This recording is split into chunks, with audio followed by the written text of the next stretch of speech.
Assalamualaikum warahmatullahi wabarakatuh.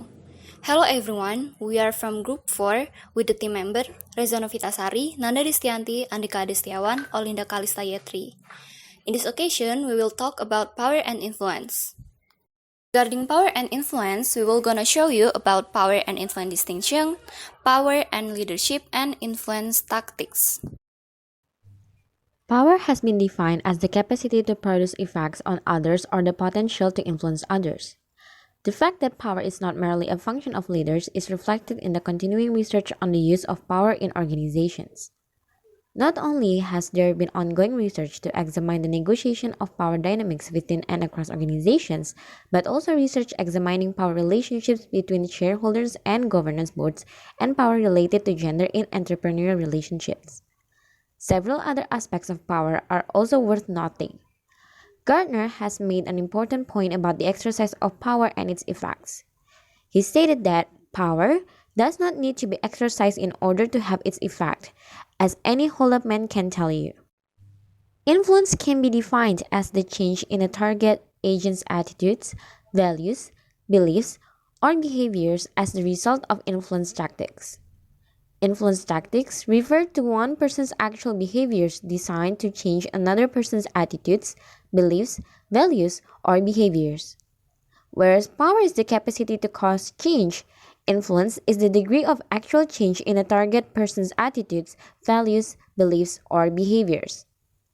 Influence can be measured by the behaviors or attitudes manifested by followers as the result of a leader's influence tactics. So let's move to the power and leadership. First of all, I would like to define what is exactly power. Power has been defined as the capacity to produce effects on other or the potential to influence other. Although we usually think of power as belonging to the leader, it is actually a function of the leader in itself, the followers, and the situations.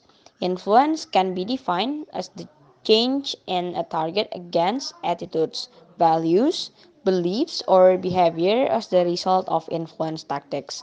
Influence tactics refer to one's person actual behavior designed to change another person's attitudes, beliefs, values, or behavior.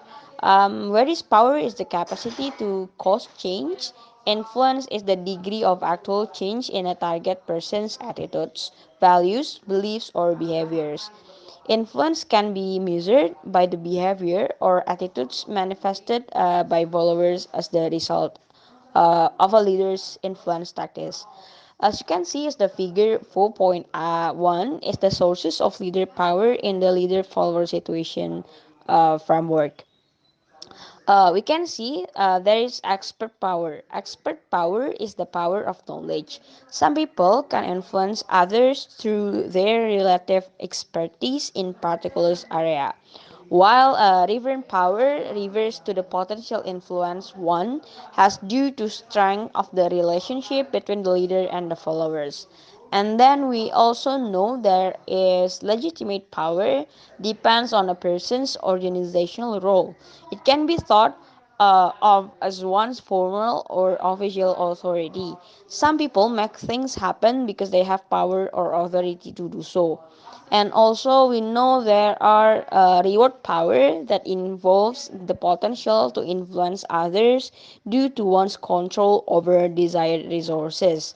And also, next is coercive power. Coercive power is the opposite of reward power, is the potential to influence others through the administrations of negative sanctions or the removal of positive events. Next materials is about influence tactic. First, personal appeals.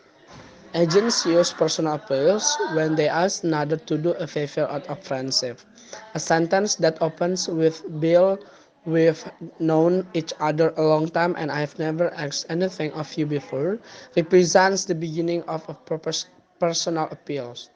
Whereas influencing a target through the exchange of favor is labeled exchange. If two politicians agree to vote for each other but legislation despite minor misgivings about each other's bills that is exchanged. And coalition tactics. differ from consultations in that they are used when agents seek the aid or support of others to influence the target. A dramatic example of coalition tactics occurs when several significant people in an alcoholic life, such as spouse, children, employer, or neighbor, agree to confront an alcoholic in unison about the many dimensions of his or her problem. Now, talking about the pressure tactics. Actually, traits or persistence reminders used to influence target are known as pressure tactics. A judge who gives us the convicted prisoner a suspended sentence but tells him to consider the suspensions a sword hanging over his head if he breaks the law again is using pressure tactics. Now the last ones. Finally, legitimizing tactics. Occur when agents make requests based on their position or authority. A principal may ask the teacher to be on the school curriculum committee, and the teacher may accept the request despite reservation because it is the principal pre- prerogative to appoint any teacher to that role. In practice, of course, actual tactics often combine these approaches rarely, for example, ineffective appeal purely inspirational without any rational element.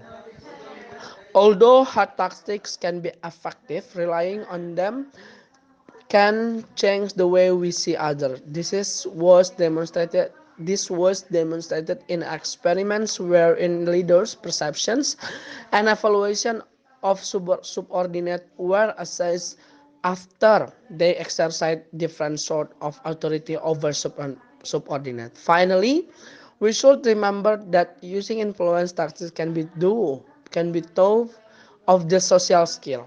Choosing the right tactics may not always be enough to ensure the good result. The behavior must be skillful executed. We are not encouraging defensiveness or a manipulative attitude towards others, merely recognizing the obvious fact that clumsy influence attempts often come across a pony and may be counterproductive. Thank you. That's all from me. So the conclusion of this presentation is, although power is an extremely important concept, having power is relatively meaningless unless a leader is willing to exercise it. The exercise of power occurs primarily through the influence tactics leaders and followers use to modify each other's attitudes and behaviors. Being able to use influence tactics that modify followers' attitudes and behaviors in the desired direction while they build up followers' self-esteem and self-confidence is a skill all leaders should strive to master.